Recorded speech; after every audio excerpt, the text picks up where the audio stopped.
Hello, I'm back, and today I'm going to add a couple things that I forgot. In the last video I did was the Epic of Gilgamesh versus Genesis 6 through 9, or the flood account. And I'm going to start off by saying a lot of the information that I'll be talking about comes from this book,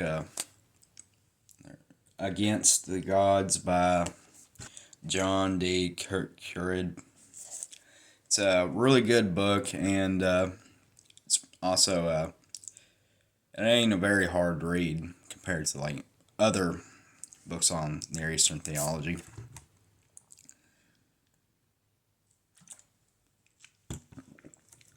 And last time I compared the flood in the Epic of Gilgamesh versus the biblical flood, and one thing I mentioned was the dimensions of the flood in the Epic of Gilgamesh, which was a big box. You can Google images of what it looks like, and I don't know if I said this or not, but if you ever go to the Ark Encounter, they compare the Ark in the Epic of Gilgamesh versus Noah's Ark and other arks from flood accounts from all over the world. And I may have mentioned it in my flood video that there is about 200 flood stories from abroad. And like I said, that shouldn't mean that there was a flood. And later on, I'm going to get into what could have happened. And quote comes from this book here, and it's probably the best one that has to do with the flood stories from around the world. And Uptebeshum, if I pronounce that right, he's the Noah of the Epic of Gilgamesh, or he's their version of Noah, and there's this other Sumerian epic. Oh,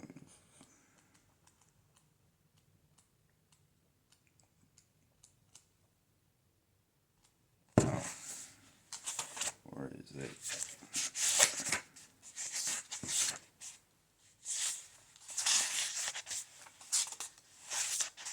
Yeah, I'm looking through this book here.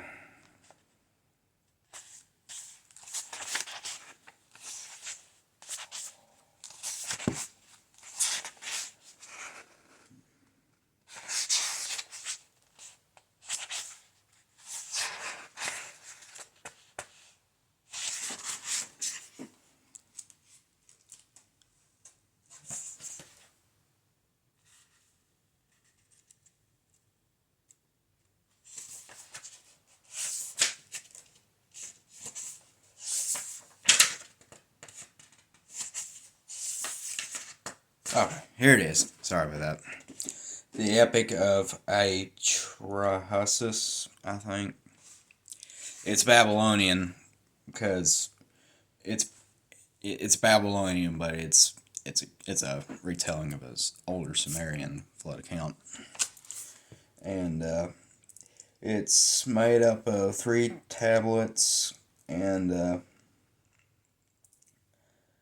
it's about a hero named Artrasis and how he saves his people from the deluge, which is just a fancy word for flood. And there are, from what I'm reading here, there's several versions, and the one that he references comes from one of the Babylonian kings, King Amesheduka.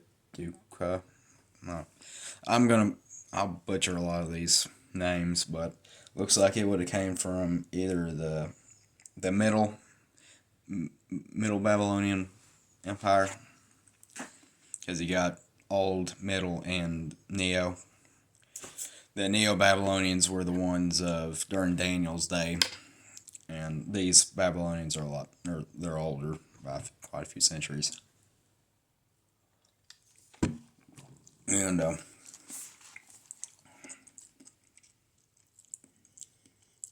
you know, it one of the reasons in this version of why the flood happens, it's because the people were too loud.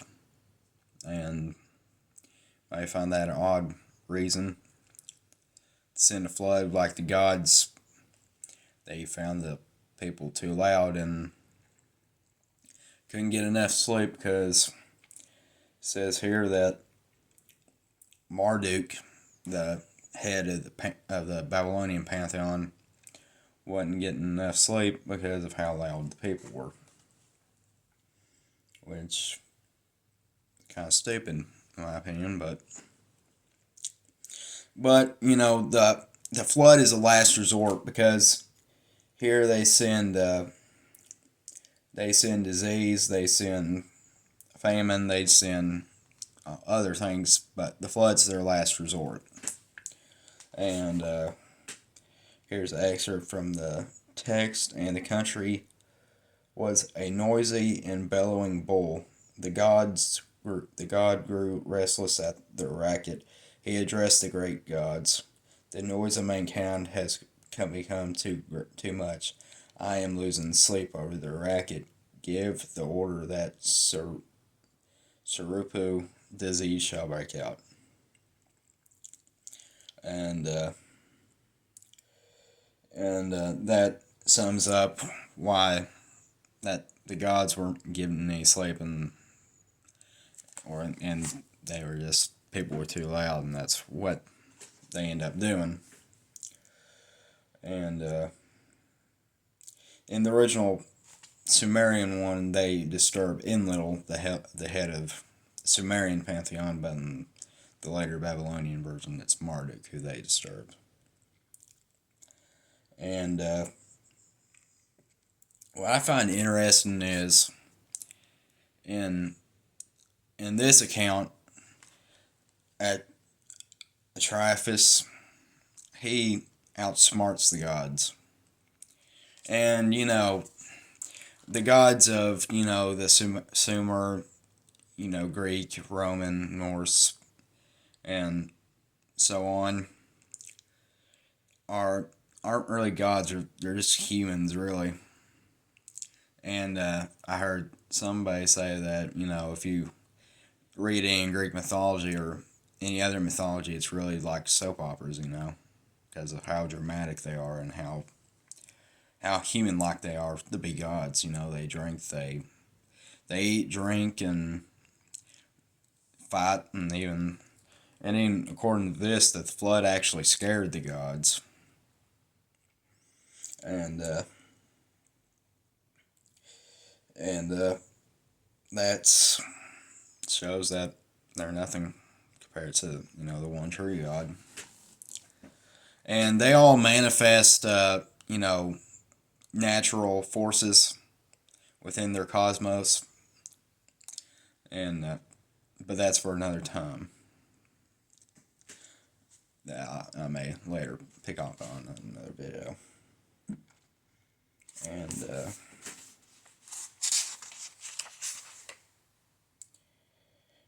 But that's where it's thought that that's where the Epic of Gilgamesh picks up, where the Epic of Atreus ends.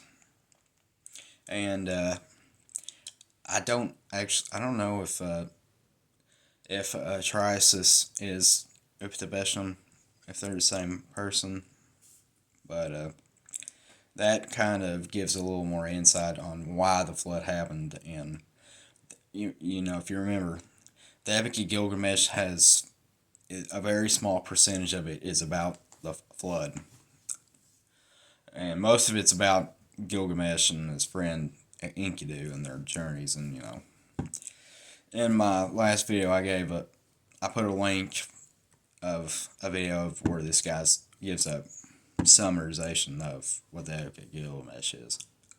about.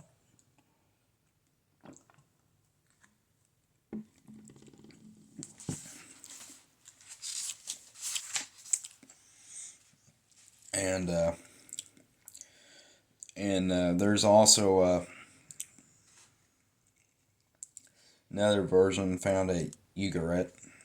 It's a that was a city state in Upper Levant, and one thing they're famous for is their literature, which is written, cuneiform style, but Canaanite language. And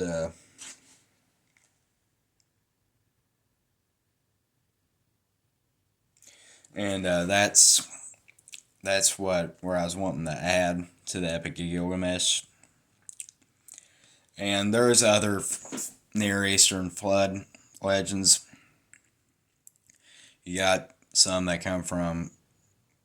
There's another one called the Berosus that I'll talk about, later on. And then you got one that comes from the Egyptian Book of the Dead, which there ain't really any mention of. There ain't no big mention of a flood in the Egyptian mythologies, and then you got the Hittites who have their version, and so on. I mean, it's all around the world. You got even Native American Indians who have their own versions. I'll do a video later on of other versions from besides Near Eastern from around the world. And now I'd like to begin a new topic. If a lot of people may not know that in the Old Testament there is these motifs that are very common in the Near Eastern world around them. And their number one purpose, like before, I'll give you a few examples. You got the flood motif, and you got the then you got the then you got one about then you got the ones of the a serpent or the Leviathan in the beginning. That they're in. I can't remember which passage it is. It's in. Tongue tied. But it describes God in the beginning slaying the Leviathan with his sword. And that is a motif. I don't think that's literal, because their number one purpose is actually to mock the culture around them. And it's to show that God has no competition, and that in the one where God slays Leviathan, that's to show that God never had to compete with anything to bring forth creation like Near Eastern mythologies do, or creation myths like the Enuma Elish, where Marduk, the world gets created by Marduk fighting the god of chaos, Tiamat. Or I don't know if I'm probably not pronouncing them right, but you got the excuse me. You got the tale of two brothers, and then you got this spurred seductress motif, and they've got to do with they're parallel to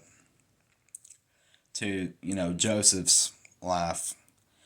The spurred seductress is parallel to Joseph's and Potiphar's wife, who tried to get him to do something that he knew was a sin, and he uh, he refused to do it, and that's one. I may go into greater detail later on, but then you got the birth of deliverer, and this one is Moses's. When Moses was a baby, he was floated on the Nile in a basket. Then he was taken in by Pharaoh's daughter, but his mother was able to raise him under Pharaoh's daughter, and that kind of parallels, the story of the Egyptian god Horus, and how Seth killed his father Osiris, the god of the underworld. Well, he was killed and he went to the underworld, but he ended up being the god of the underworld. And later on, Horus will go on to fight Seth, and its number one purpose is to show how close the pharaohs and Horus were, because the pharaohs thought of themselves as living gods or incarnations of Horus, and that's one. And then you got one of Sargon of Akkad, the first emperor of the Akkadian Empire, and then you got that one, and then there's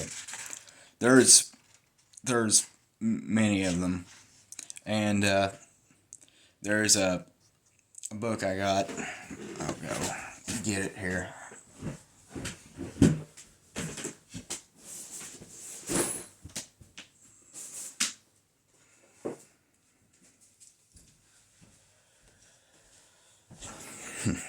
Knocked over my backpack. Ancient Near Eastern Themes in Biblical Theology. That's another good book. But I have to say, so far, this has been the best one I've read when it comes to Near Eastern and biblical theology. And there's more, and there's more motifs, but I'll end it on those motifs, because they're some of the big ones. Now, a lot of people will think that, the account of the Exodus is copied from Egyptian myth. And they'll say that about the whole book of Genesis, whether it be the flood or, Moses and his journey, because whenever he fled Egypt, he went south to Cush, then he'd go back and then deliver the Israelites to the promised land, and, story of Moses. But their number one purpose is to mock the pagan cultures around them and show that Yahweh he's got no competition. And there's another Egyptian myth that I didn't mention. Let me find it here.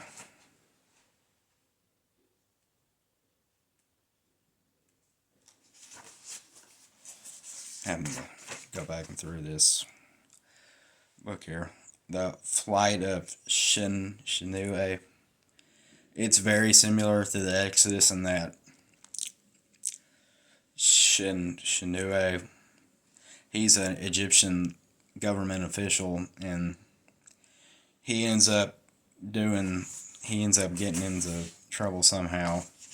He ends up leaving and fleeing south, I think.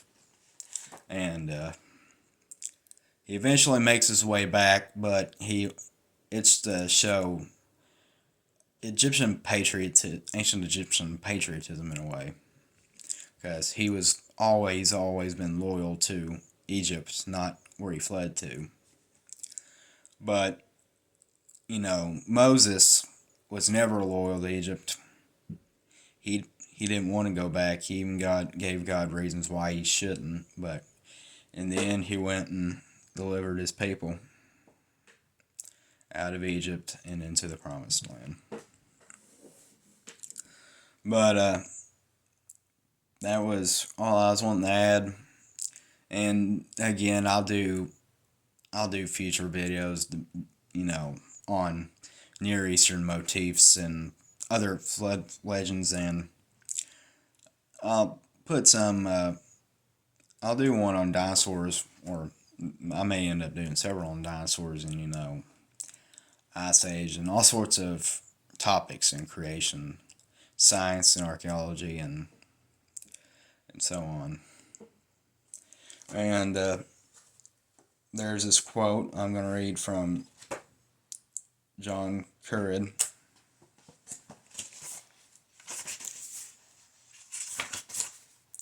And I may not be pronouncing his name right, but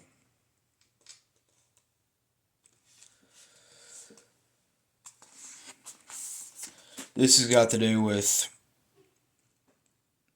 what happened to the original flood account and why we have so many. But I'll go ahead and tell you this.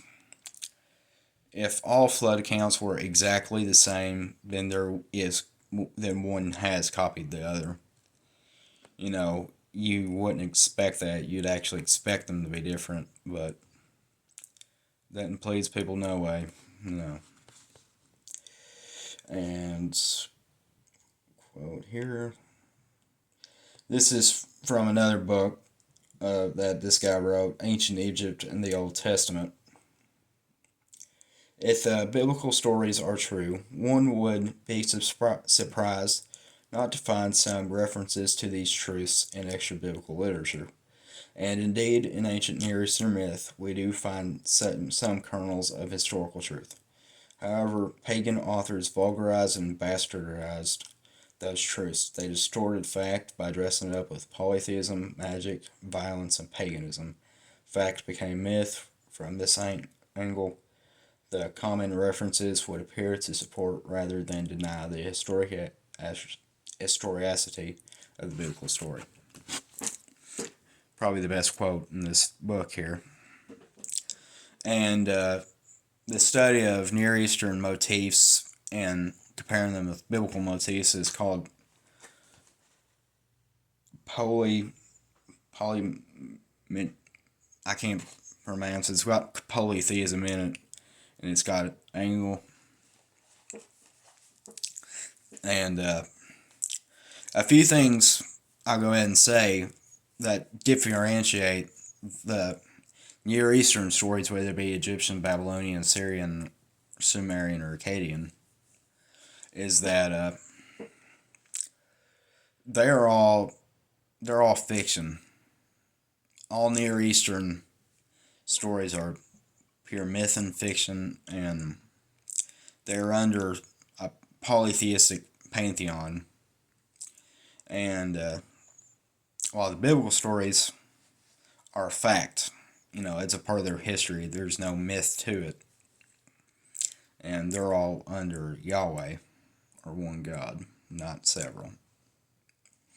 And that was a brief, kind of explanation of that study there.